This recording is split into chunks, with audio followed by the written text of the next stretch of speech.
Welcome to APN Craft Corner. For today's DIY, we're making snow globes!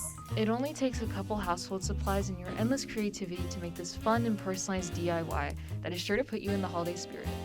To start off, these are your supplies. You'll need a mason jar, clear glue, and hot glue for better results, little decorations to display in your snow globe, glitter, and water. First, glue your decorations of choice onto the lid of the jar.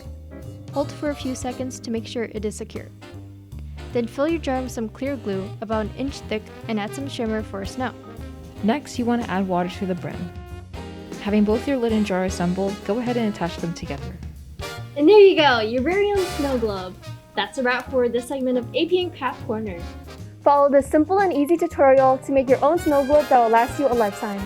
This has been Sandra, Nicole, Jelani, and back to you guys at the studio.